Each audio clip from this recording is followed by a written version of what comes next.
அரசு விரைவு போக்குவரத்து கழகத்தில் கொள்முதல் செய்யப்பட்டுள்ள 61 அதிநவீன சொகுசு பேருந்துகளின் இயக்கத்தை துணை முதலமைச்சர் உதயநிதி ஸ்டாலின் தொடங்கி வைக்கிறார். இதுகுறித்த கூடுதல் தகவல்களை தருகிறார் செய்தியாளர் பிரபாகரன். தகவல்கள் என்ன?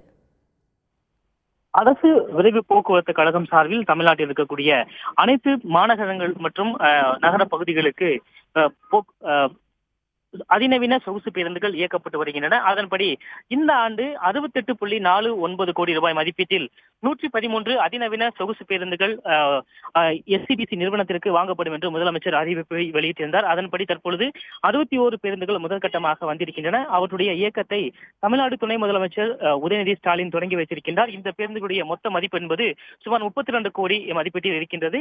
ஏற்கனவே சுமார் 300 பேருந்துகள், அதாவது படுக்கை மற்றும் இருக்கை என இரண்டும் சேர்ந்ததாக இருக்கக்கூடிய பேருந்துகளாக இருக்கின்றது. மொத்தம் இதனுடைய செயல்பாடுகளும் சேர்த்து மொத்தம் 361 பேருந்துகளாக இருக்கும்.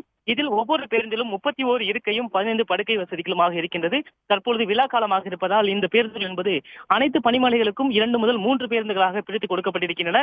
மிக முக்கியமாக புதிதாக வாங்கப்பட்டிருக்கக்கூடிய இந்த பேருந்துகள் என்பது அண்டை மாநிலங்களுக்கு செல்லக்கூடிய அந்த வழித்தடங்கள், குறிப்பாக பெங்களூரு, கோழிக்கோடு, கொச்சி, திருவனந்தபுரம், அதே போல தமிழ்நாட்டில் கோயம்புத்தூர், ஊட்டி உள்ளிட்ட மலைப்பாங்கான பகுதிகள் மற்றும் அண்டை மாநிலங்களுக்கு செல்லக்கூடிய வழித்தடங்களில் கூடுதலாக இயக்கப்படும் என்று எஸ்சிடி சார்பிலிருந்து அதிகாரிகள் தெரிவித்திருக்கின்றார்கள். அடுத்ததாக மீதம் இருக்கக்கூடிய பேருந்துகளும் விரைவில் அதனுடைய அந்த பாடியை கட்டக்கூடிய பணிகளும் முடிந்து எஸ்சிடிசி நிறுவனத்திற்கு வழங்கப்பட இருக்கின்றது. அதனுடைய செயல்பாடுகளும் விரைவில் தொடங்கப்பட இருப்பதாக எஸ்சிடிசி சார்பில் அதனுடைய உயர் அதிகாரிகள் தெரிவித்திருக்கின்றனர்.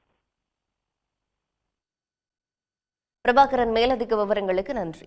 உடனுக்குடன் செய்திகளை தெரிந்து கொள்ள சன் நியூஸ் பெல் ஐகானை கிளிக் பண்ணுங்க.